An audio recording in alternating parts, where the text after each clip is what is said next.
अच्युतं केशवं कृष्णदामोदरं रामनारायणं जानकी वल्लभम। जय श्री राधे कृष्ण। आप सभी का एक बार फिर से स्वागत है आपके अपने पसंदीदा YouTube चैनल आध्यात्मिक कहानियों में। दोस्तों, आज हम शुरू करने वाले हैं माघ मास महात्म का प्रथम अध्याय। चलिए शुरू करते हैं। राधे राधे।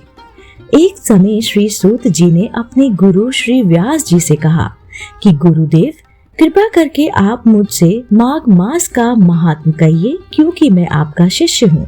व्यास जी कहने लगे कि रघुवंश के राजा दिलीप एक समय यज्ञ के स्नान के पश्चात पैरों में जूते और सुंदर वस्त्र पहनकर शिकार की सामग्री से युक्त कवच और शोभामायन आभूषण पहने हुए अपने सिपाहियों से घिरे हुए जंगल में शिकार खेलने के लिए अपनी नगरी से बाहर निकले।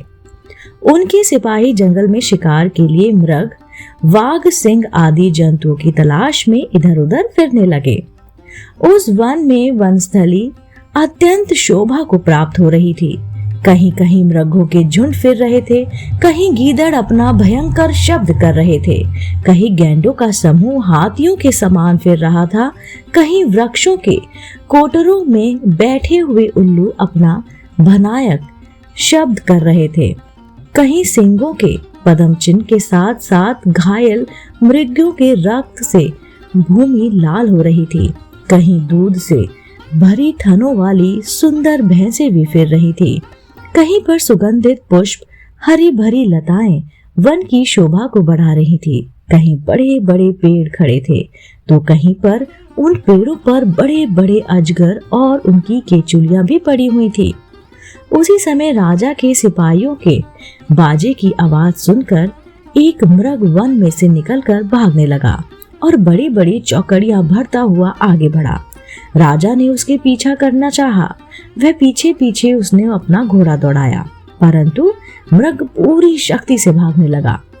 मृग कांटेदार वृक्षों के एक जंगल में घुसा और राजा ने भी उसके पीछे पीछे वन में प्रवेश किया, परंतु दूर जाकर मृग राजा की दृष्टि से ओझल हो गया और निकल गया। राजा निर्जन वन में अपने सैनिकों सहित प्यास के मारे अति दुखी हो गया। दोपहर का समय था। दोपहर के समय अधिक मार्ग में चलने के कारण सैनिक थक गए थे और घोड़े रुक गए थे। कुछ देर बाद राजा ने एक बड़ा भारी सुंदर सरोवर देखा, जिसके किनारों पर घने घने वृक्ष थे। उसका जल सज्जनों के हृदय के समान स्वच्छ और पवित्र था। सरोवर का जल लहरों से बड़ा सुंदर लग रहा था। जल में अनेक प्रकार के जल जंतु, मछलियां आदि इधर उधर घूम रही थी। दुष्टों के समान निर्दयी चित्त वाले मगरमच्छ भी उस नदी में थे। किसी किसी जगह लोभी के समान सिमाल भी पड़ी हुई थी, जैसे विपत्ति में पड़े हुए लोगों को दुखों को हरने वाला दानी पुरुष के समान ही सरोवर अपने जल से सबको सुखी कर रहा था।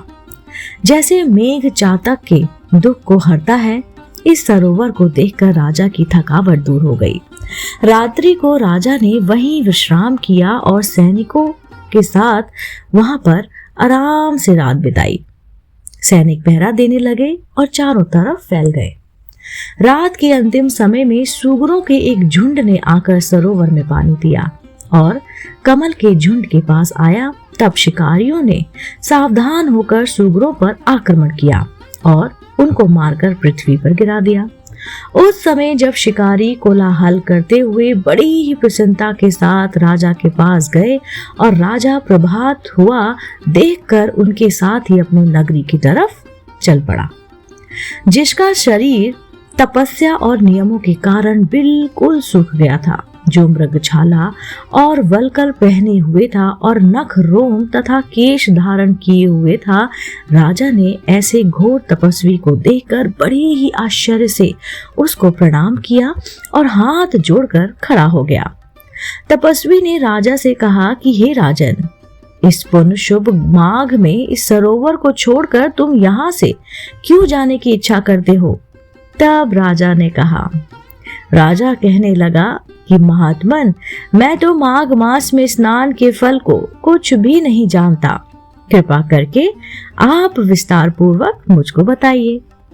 इसी के साथ माघ मास महात्म का प्रथम अध्याय समाप्त होता है। अगला अध्याय देखने के लिए, सुनने के लिए आप जुड़े रहिए, देखते रहिए आपका अपना पसंदीदा YouTube चैनल अध्यात्मिक कहानियां। जय राधे राधे।